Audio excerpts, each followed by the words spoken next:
നമസ്തേ പ്രിയമുള്ള പ്രേക്ഷകരെ, നാം ഇവിടെ ചർച്ച ചെയ്യുന്നത് അസുരാചാര്യനായ ശുക്രൻ തൻ്റെ സുക്ഷേത്രമായ മിഥുനത്തിൽ നിന്നും ശത്രുക്ഷേത്രമായ കർക്കടകത്തിലേക്ക് പ്രവേശിക്കുകയാണ്. ഉദ്ദേശം 50 ദിനങ്ങൾ ശുക്രൻ കർക്കിടകം രാശിയിലുണ്ടാകും. ശുക്രനെപ്പറ്റി നാം എപ്പോഴും ചർച്ച ചെയ്യാറുണ്ട്. ശുക്രൻ ഭൗതിക സുഖത്തിൻ്റെ പൂർണ്ണതയുള്ള ഗ്രഹമാകുന്നു.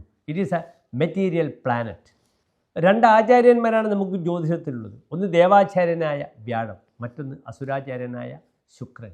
വ്യാഴം ആത്മീയ സുഖത്തിൻ്റെ കാരകഗ്രഹമാണ്. ഭൗതിക സുഖത്തിൻ്റെ കാരകഗ്രഹമാകുന്നു ശുക്രൻ. 1201 ചിങ്ങമാസം 5-ാം തീയതി പുലർച്ചെ 1:15 ശുക്രൻ കർക്കിടകൻ രാശിയിലേക്ക് പ്രവേശിച്ചത്. അതായത് 2025 ഓഗസ്റ്റ് മാസം 21-ാം തീയതി മുതൽ 50 ദിനക്കാലങ്ങൾ. അതായത് 1201 കന്നിമാസം 23-ാം തീയതി 2025 ഒക്ടോബർ മാസം 9-ാം തീയതി വരെയാണ് ശുക്രൻ കർക്കിടകത്തിൽ നിൽക്കുന്നത്. നിങ്ങൾ മനസ്സിലാക്കണം, ശുക്രൻ ശത്രുക്ഷേത്രത്തിലാണ് നിൽക്കുന്നത്. പലപ്പോഴും ഗ്രഹങ്ങൾ പരസ്പരം ശത്രുക്കളാണെങ്കിലും അവ തൽക്കാല സുഹൃത്തുക്കളുമാണ്. ഇവിടെ നാം ചർച്ച ചെയ്യുന്നു മേടൻ രാശി മുതൽ മീനൻ രാശി വരെയുള്ള 12 രാശിക്കാരുടെയും ഈ ശുക്രൻ്റെ ചാരവശാലുള്ള സഞ്ചാരം എപ്രകാരം ശുഭാശുഭ ഫലങ്ങളെ പ്രദാനം ചെയ്യുന്നുവെന്ന വിഷയം.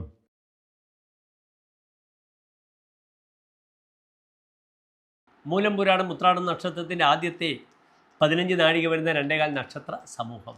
ഇവിടെ ധനുരാശിക്കാർക്ക് ശുക്രൻ നിൽക്കുന്നത് അഷ്ടമ ഭാവത്തിലാണ് നിൽക്കുന്നത്.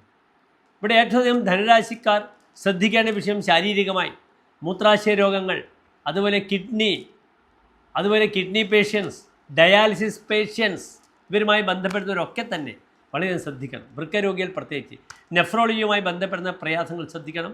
ഷുഗർ പേഷ്യൻസ് വളരെയധികം ശ്രദ്ധിക്കണം. പെട്ടെന്ന് ഷുഗർ വ്യാപിക്കുക, മാനസിക സംഘർഷങ്ങൾ വരുമ്പോൾ അത് ഷുഗറിനെ ബാധിക്കും. ശാരീരികമായി പെട്ടെന്ന് തന്നെ ഇന്ദ്രിയങ്ങൾ ഏതുമായി ബന്ധപ്പെട്ട നമ്മുടെ ഡയബറ്റിക്സുമായി ബന്ധപ്പെട്ട ഇന്ദ്രിയങ്ങൾക്ക് ബുദ്ധിമുട്ടുകൾ വരുന്ന സമയമാണ്. അതിനാൽ ആരോഗ്യവശം വളരെ ശ്രദ്ധിക്കണം. സ്വർണം നഷ്ടപ്പെടും, വീട്ടിൽ കളവ് നടക്കും, സ്വർണം നഷ്ടപ്പെടും, സ്വർണം കൊടുത്തവർക്ക് തിരിച്ചു കിട്ടില്ല. അപ്രകാരം ധാരാളം ക്ലേശങ്ങളിൽ ധനുരാശിക്കാർക്ക് ചെന്ന് ചാടുന്ന 50 ദിവസക്കാലമാണ്. ശ്രദ്ധിക്കണം. ശുക്രൻ അവരുടെ 6-ാം ഭാവാധിപനാണ്, അവരുടെ രോഗാധിപനാണ്. അതുകൊണ്ടാണ് ഇത്ര ശക്തമായി ഞാൻ നിങ്ങൾക്കൊരു സന്ദേശം നൽകിയത്. രോഗാധിപനായ ഗ്രഹം എവിടെ നിൽക്കുന്നു? ജ്യോതിഷത്തിൽ ഏറ്റവും ദുർബലമായി 8-ാം ഭാവത്തിൽ നിൽക്കുന്നു. ആ 8-ാം ഭാവം രോഗങ്ങളാണ്. അതിനാൽ രോഗാദി അരിഷ്ടതകൾ വരും. മറ്റൊരു പ്രധാനപ്പെട്ട വിഷയം എന്താണ്? ശത്രുപതിയാണ്. അപ്പോൾ ശത്രുക്കൾ സ്ത്രീകളെ ഉപയോഗിച്ച് അപഖ്യാതികൾ പരത്തും.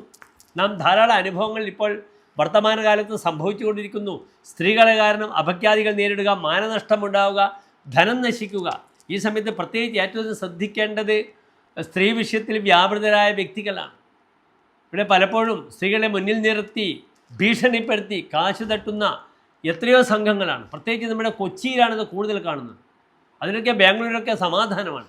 ഇന്ത്യയിൽ ഈ വിഷയത്തിൽ നമ്പർ 1 സിറ്റി പലതിനെയും പോലെ തന്നെ കൊച്ചിയാണ്. സ്ത്രീ വിഷയത്തിൽ സ്ത്രീകളെ മുന്നിൽ കാണിച്ച് ഭീഷണിപ്പെടുത്തി കാശ് പിടുങ്ങുക.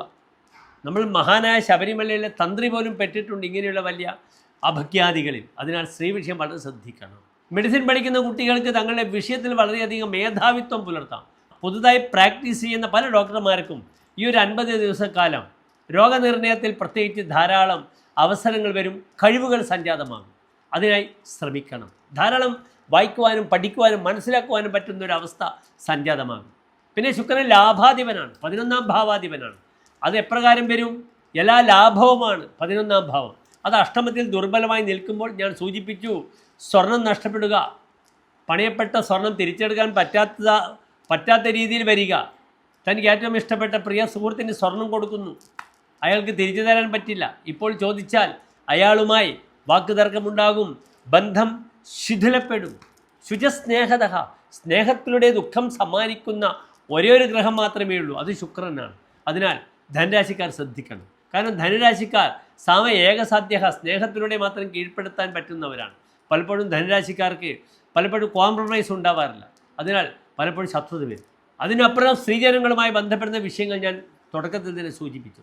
വളരെ ജാഗ്രത പാലിക്കണം. ഈ 50 ദിവസക്കാലം എല്ലാ വെള്ളിയാഴ്ചയും നിർബന്ധമായും ഗണപതിക്ക് നാളികേരം അടിക്കണം. അതിനു പുറമെ വെള്ളിയാഴ്ചകളിൽ വിളക്കുമാല പായസം ദേവിക്ക് വഴിപാടായി സമർപ്പിക്കുക. വാഹനം ഉപയോഗിക്കുന്നവർ ശ്രദ്ധിക്കുക. നവരത്ന മോതിരം ധരിക്കുന്നവർ പ്രത്യേകിച്ച് ശ്രദ്ധിക്കണം. നവരത്ന മോതിരം ധരിക്കുമ്പോൾ ആ വജ്രത്തിൻ്റെ വൈറ്റ് ജം രത്നം എപ്പോഴും നഖത്തിനോട് അനുബന്ധിച്ചായിരിക്കണം. ഇല്ലെങ്കിൽ ബാലൻസ് തെറ്റിപ്പോകും, വീട്ടിൽ കലഹമുണ്ടാകും, വാഹനങ്ങൾ അപകടമുണ്ടാക്കും, ധനനഷ്ടം സംഭവിക്കും. ഇതൊക്കെ തന്നെ ശ്രദ്ധിക്കുക. എല്ലാ പ്രിയപ്പെട്ട പ്രേക്ഷകർക്കും ശോഭനമായ ധനുരാശിക്കാർക്കും ശോഭനമായ നല്ലൊരു 50 ദിവസക്കാലത്തെ പ്രാർത്ഥിക്കുന്നു. നന്ദി, നമസ്കാരം.